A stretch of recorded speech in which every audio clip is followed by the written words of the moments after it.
Good morning. A few of my friends are trying to get clean, and one of our friends are doing it also because he's doing it and he's inspiring them to be clean. And if they're not clean, then they can't be around them. Anyway, back in the 60s, I learned a few things about drugs. Uh, in Greendale, there was a crisis line in Greendale, Wisconsin about drugs. It was set up at the basement at St. Alphonsus Rectory Church.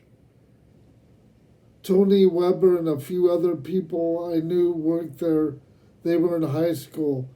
Anybody could call in and ask questions about drugs and what to do if they were too high, or what drugs were out there that they were getting bad reports on, or if, what services were available if they needed help. Father Jim worked at St. Al's. We called him the hippie priest.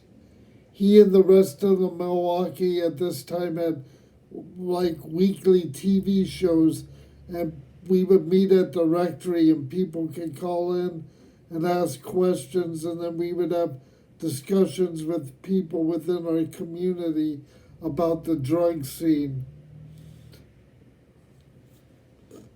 So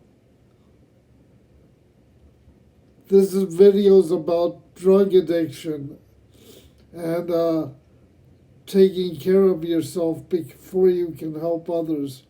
I will talk about a few things briefly.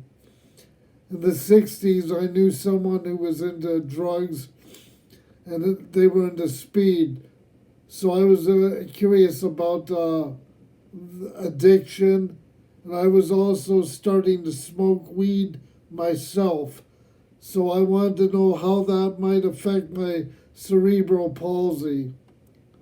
Father Jim started this rap group or discussion group on Gestalt therapy. You had to say, I feel like you're saying this, and practice deep listening. You could mirror people, but you could not ask questions. You could say, well, I hear you saying this, and is this correct? But you could not attack people, and you had to learn to be responsible for your feelings. One of these groups usually lasts 6 or 8 weeks. Ours lasted a few years. One of the people in the group had a nervous breakdown, and one person committed suicide. These groups can be intense, and I loved it when the highs were high and the lows were really sucked. Being so reflective, I loved it. But you have to have people that know what they're doing in order to run a group like that. Two adults I met at the group, Rick and Nick, they started coming to my house and talking more about their personal lives. They were in their 50s and I was still in high school.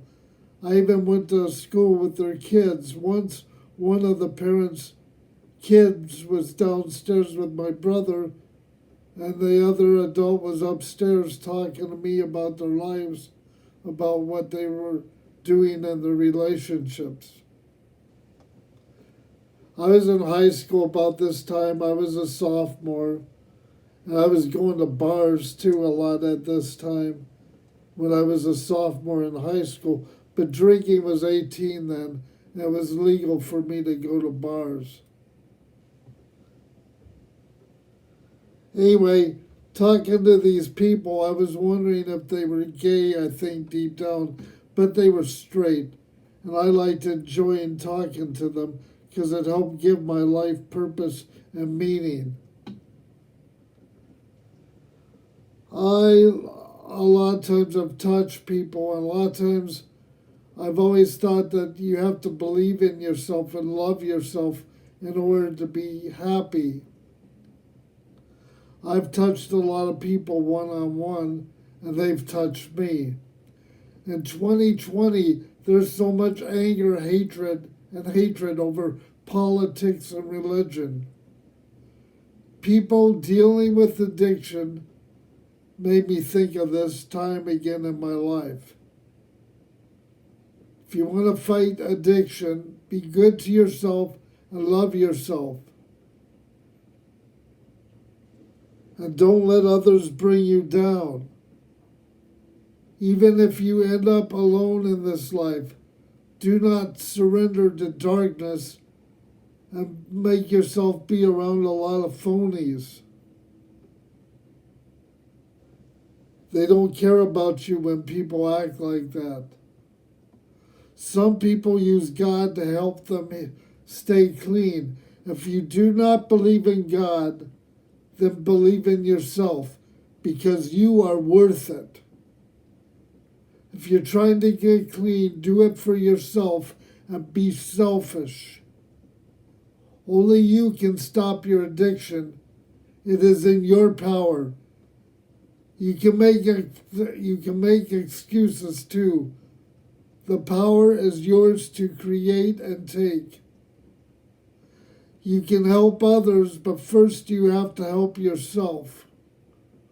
With a group effort, you can help each other, but you can also bring each other down if you are not careful.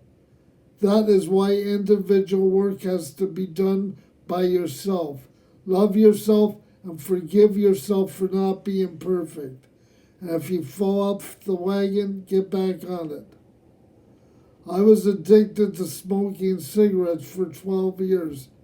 It is no secret I am a music freak. Being in a wheelchair, if I could not get out in the snow, I would put music on and listen to the music all weekend, long before computers and the internet and making videos, and before I got into writing. I would just sit there, smoke cigarettes, and listen to music and think. Well, I believe in doing videos more than ever, and I hope you enjoyed this video. Thank you.